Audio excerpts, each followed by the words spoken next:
TNK 프리 김경입니다.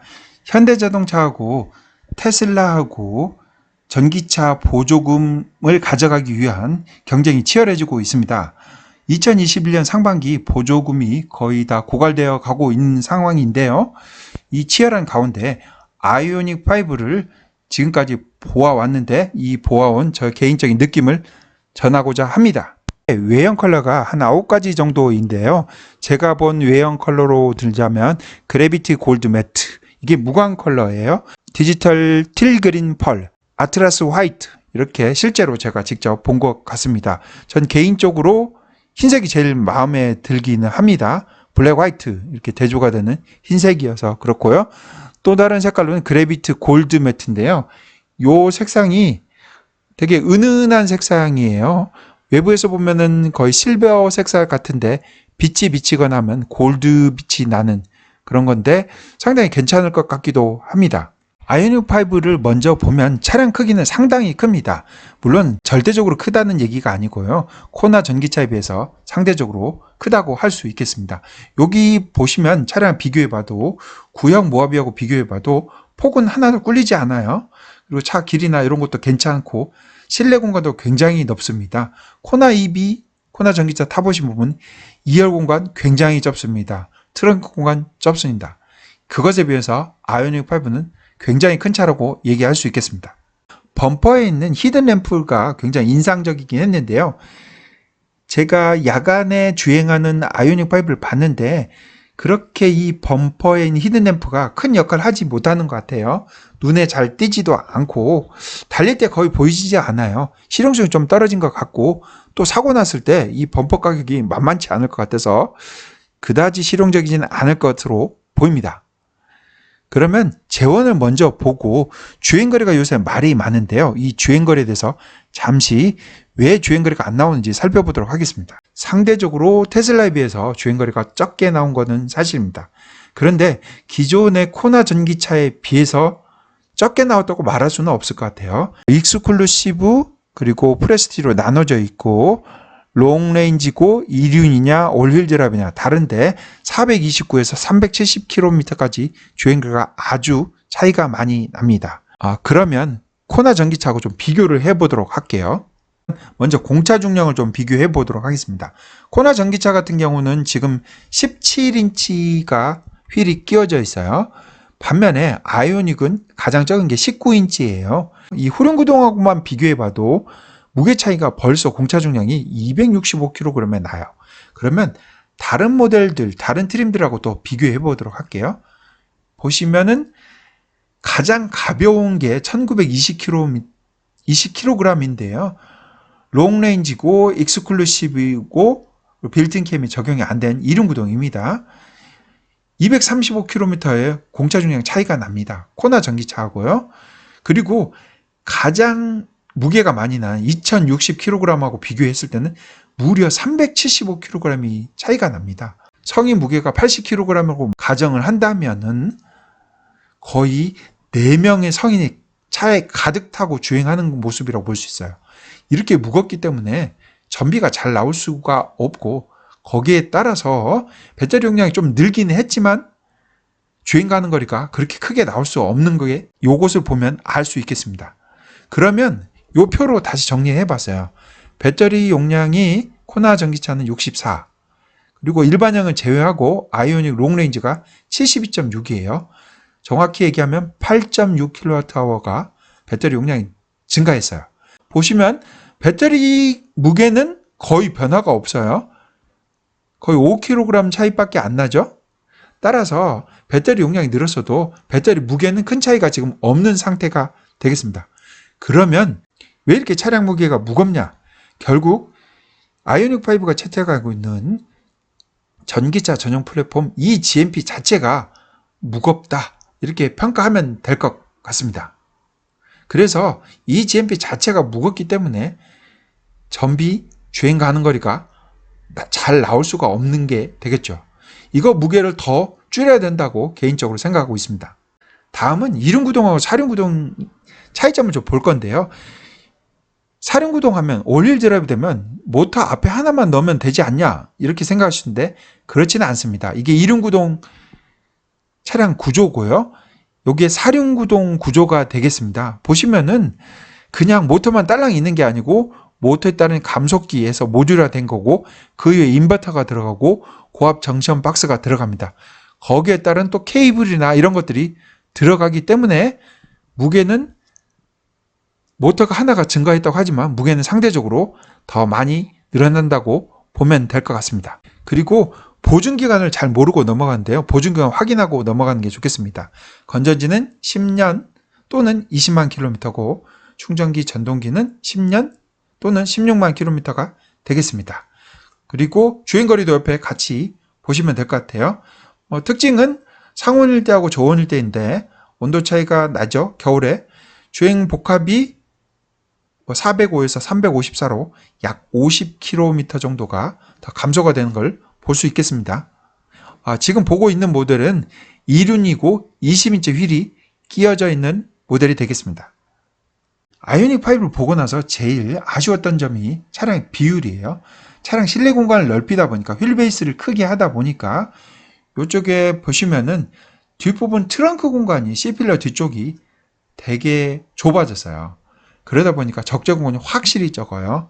그리고 C필러 쪽이 크지 않다고 해도 디자인도 특히 다르게 이렇게 했기 때문에 더 볼록하게 더 튀어나왔으면 적재 공간이 넓혔을 텐데 이런 부분에서 적재 공간이 안 나왔기 때문에 되게 아쉬운 부분이에요. 1인 가구, 2인 가구가 늘어난 추세이고 그러다 보니까 2열 사용 빈도가 줄어들긴 하겠죠. 그래서 차라리 2열 공간을 늘린다기보다는 2열 공간은 적당히 타협을 하고 뒤쪽에 있는 적재 공간, 트럭 공간을 더 많이 했으면 훨씬 좋았을 거라는 개인적으로 생각하고 있습니다. 다른 또 부분은 트렁크 공간인데요. 트렁크 공간이 폭도 넓고 평평하고 되게 좋아요. 그런데 다만 바닥에서부터 루프 쪽까지 높이가 그렇게 높지 않아서 많이 적재하기 힘듭니다. 그래서 이 부분도 되게 아쉬운 부분 중에 하나였습니다. 역시 2열 폴딩하면 플랫하게 되지 않아요. 이유가 어쨌든 간에 약간 손해보는 부분을 찾아서 시트 구조가 어쨌든 간에 플랫하게 해주면 정말 좋을 텐데 이렇게 안 해줘서 차박을 하시는 분들도 있기 때문에 플랫하게 하다면 차박하는데도 훨씬 용이할 텐데 이 부분이 정말 아쉬운 부분 중에 하나입니다. 다음은 후드 쪽입니다. 보통 올릴 드라이브 보면 모터가 앞에도 있기 때문에 이 프렁크 공간이 거의 쓸모가 없는 공간이 돼버렸어요. 그런데 이거는 후륜구동 방식이에요. 모터가 뒤에 하나만 있어요. 차량 뒤쪽에요. 그러다 보니까 프렁크 공간이 굉장히 넓어요. 제가 직접 보고 손으로 재봤는데 손이 쑥 들어갈 정도, 손목이 쑥 들어갈 정도예요.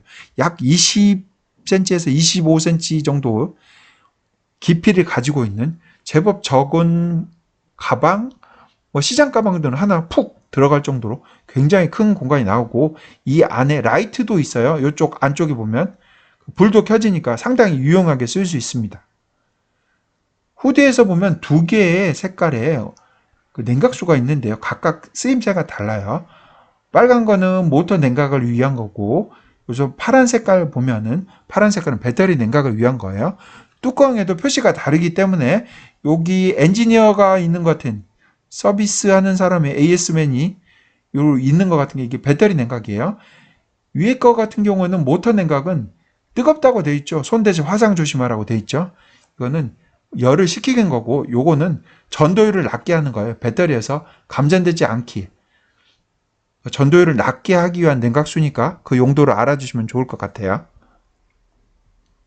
배터리는 12V 배터리인데요. 이 부분은 AGM 60Ah짜리 배터리가 들어갔습니다. 배터리는 마음에 드는 게 들어갔네요. 그리고 다음은 디지털 사이드 미러입니다. 디지털 사이드 미러가 옵션으로 들어가게 되는데요. 보면은 괜찮아요. 근데 다만 아쉬운 게 위치 같아요. 도어에 붙어 있어도 저는 그다지 마음에 들지 않고요. 그리고 디지털 사이드 미러를 접게 되면 내부에 OLED 디스플레이 이렇게 표시도 되기도 합니다. 그리고 후진 기어를 넣으면 OLED 디스플레이에 각도가 달라집니다. 여기 보시면 후진 기어를 넣으면 더 광각으로 보여져요. 이 두 개 화면을 비교해 보면 각도가 더 넓어져서 더 후진할 때 더 많은 부분을 볼 수 있게 안전을 더 도모했습니다. 이런 부분도 알아두시면 좋을 것 같아요. 제가 봐서 아쉬운 부분은 요거예요. 디지털 사이드 미러가 요쪽에 있는데 문을 열거나 닫거나 할 때 문을 열면 비가 오거나 하면 비도 맞고 별로 안 좋을 것 같아요. 먼지도 묻고. 차라리 요 부분을 요쪽에 보시면 자석으로 뭔가 붙이게 할 수 있는 그런 부분, 사진도 붙이고 하라는 부분인데 마그네틱을 이용한데 여기다 옮기면 어떨까 하는 개인적인 생각을 하게 됩니다. 이게 시선 이동할 때 훨씬 더 좋을 것 같기도 한데 잘 모르겠습니다. 계속 화면이 켜져 있어서 눈이 좀 부시거나 그럴 수도 있을 것 같아요. 그리고 디지털 사이드 미러가 상대적으로 뒤쪽에서 보면 잘 마무리는 되어 있는 것 같아요. 대충 도어 쪽에 덜렁덜렁 붙어 있으면 나중에 시간이 지나면은 진동과 소음의 원인이 되거든요. 근데 봤을 때 상당히 잘 견고하게 붙어 있는 것 같습니다. 다음은 플래시 도어 핸들이에요. 플래시 도어 핸들이 적용된 차량이 있었죠.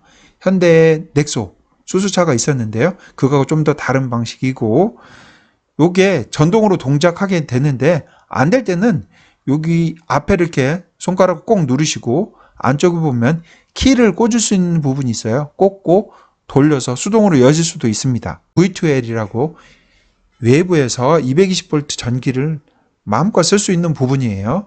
일단 개인적으로 인버터를 달거나 하면 AS 문제라든가 뭐 보증 문제 이런 것들이 문제가 될 수 있는데 제조사가 알아서 해주니까 이건 아주 좋은 부분인 것 같아요. 근데 다만 여기에서 이 연결하는 커넥터가 충전 도어를 열고 나서 이렇게 커넥터를 연결하는데 구조가 조금 길고 덜렁덜렁 거리는 것 같아요. 좀 더 견고하게 만들면 좋을 것 같고 이 커넥터를 다양하게 만들어서 먼지가 뭐 발생하거나 비가 올 수도 있는데 거기에 잘 차단할 수 있게 물론 요 차단할 수 있게 만들긴 했는데 그런 부분까지도 더 고려해서 다양한 형태로 만들면 더 좋을 것 같습니다. 드라이브 모드는 크게 3개로 됐는데요. 길게 눌러서 스노우 모드도 제공하기 때문에 이런 부분도 더 좋은 것 같습니다. 이 서랍 형태의 글로브 박스는 아주 실용성이 좋은 것 같아요. 차량 뒤에 가면 그 리어 스포일러가 있어요. 루프 쪽에 있는데요. 이 구멍이 뻥 뚫려 있어요. 유체 흐름, 공기 흐름을 좋게 해서 먼지를 안 묻는다고 했는데 그리고 와이퍼가 없어요. 뒤쪽에요. 저는 개인적으로 봤을 때 차라리 와이퍼가 있는 게 훨씬 더 좋을 것 같습니다. 뭐 유체 흐름을 좋게 해서 먼지가 덜 묻는다 했는데 제가 아이오닉 5 먼지 묻은 차를 몇 번 봤기 때문에 그다지 실용적이지 않다고 느끼기 때문에 차라리 와이퍼가 있는 게 더 좋을 것 같습니다. 이제 휠이에요. 휠이 19인치 휠하고 20인치 휠이 제공되는데 19인치 휠하고 20인치 휠 타이어 크기도 다르고 디자인도 좀 달라요. 사람마다 다를 수 있겠지만 19인치 휠도 나쁘지 않아 보여요. 그리고 앞에서 언급했듯이 19인치 휠 하면 전비가 좋아져요. 그러다 보니까 19인치 휠도 괜찮을 것 같습니다. 비전 루프가 있는데요. 개방감 상당히 좋습니다. 다만 철판보다는 안전성이 좀 떨어질 것 같고 이게 썬팅을 해야 되는데 틴팅을 해야 되는데 비용이 더 많이 들겠죠. 물론 천으로 덮는 덮개가 있으니까 덮으면 됐는데 일단은 그래도 틴팅을 해야 되지 않을까 생각이 듭니다. 다음은 소재 부분인데요. 아이오닉 5에 뭐 리사이클링 소재, 천연 소재를 이용한 어떤 오일, 뭐 페인트 이런 것들을 많이 썼다고 해요. 그런데 전 개인적으로 시도는 좋았지만 그럼에도 불구하고 이 소재들 자체가 전혀 고급스럽지가 않아요. 오히려 굉장히 저렴해 보이는 듯해서 그렇게 좋지 않습니다. 시트 뒤쪽에 보시면 이 부분도 되게 저렴해 보이고 싸구려틱한 느낌이 들기 때문에 그렇게 반갑게 여겨지지 않고요. 그리고 헤드라이너도 여러 가지 천연 소재들을 사용했다고 하는데 이것 역시도 고급스럽지 않습니다. 좋은 점은 하나는 여기 센터 디스플레이를 통해서 앞뒤, 뭐 1열, 2열 전부 다 시트를 다 조절할 수 있고 또한 이렇게 모드 1, 2, 3을 통해서 저장해 놓을 수 있는 게 아주 좋은 것 같습니다. 그리고 이 충전구인데요. 충전구 같은 경우에는 이 픽셀로 대해서 얼마나 충전되는가 볼 수 있어서 아주 좋고요. 그리고 요 닫는 부분이 있어요. 모터로 동작하는데 클로즈라는 부분을 손가락으로 딱 누르면 되고, 또한 이 덮개를 살짝 눌러주면 자동으로 닫히기도 합니다. 또 모터로 동작해서 안 열릴 경우에는 이 뒷부분에 보시면 이렇게 된 부분인데 이걸 열고 수동으로 열면 되겠습니다. 아이오닉 5가 크램쉘을 적용하다 보니까 이 후드 자체가 디자인이 특이하게 돼 있어요. 그래서 사이드 펜더 쪽 디자인이 확실히 작아졌어요. 그러다 보니까 이렇게 A필러에서 떨어지는 이쪽 부분이 틈새가 제법 커요. 제가 여러 차를 봤는데 이게 단차가 상당히 커요.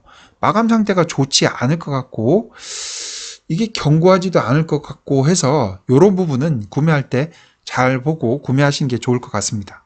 현대차에서 대부분 차량, 아니 거의 모든 차에 차량 앞과 뒤에 현대차 로고가 들어갔는데 이번에는 뒤쪽에는 그냥 아이오닉 5라는 이름만 들어가 있고 다른 부분은 없어요. 현대차 로고를 찾을 수가 없어요. 이런 디자인 변화도 확실히 뭔가 달라졌다는 그런 것을 느끼게 했습니다. 뭐 유니버셜 아일랜드라고 해서 이렇게 센터 컨테이너라고 했죠. 뭐 터널도 아니고 박스도 아니고 한데요. 이게 아주 좋게 느껴지는 게 하나는 웬만한 가방 하나를 그냥 트렁크나 프렁크에 안 넣고 이 옆에 손잡이가 이렇게 열려서 팔걸이를 할 수가 있거든요. 이렇게 해서 가방 하나 그냥 쑥 넣어도 될 정도로 굉장히 크기 때문에 웬만한 가방 조그마한 것들은 그냥 쑥쑥 넣을 수 있으면 아주 용이하게 쓸 수 있을 것 같습니다. 인테리어 디자인이 여러 가지가 있는데요. 제가 한 3가지 정도는 본 것 같아요. 블랙 모노톤도 본 것 같고 다크틸 그리고 다크 페블 그레이가 있는데 이게 블랙톤이니까 못 본 사람들이 있을 것 같아서 사진도 하나 더 첨부하겠습니다.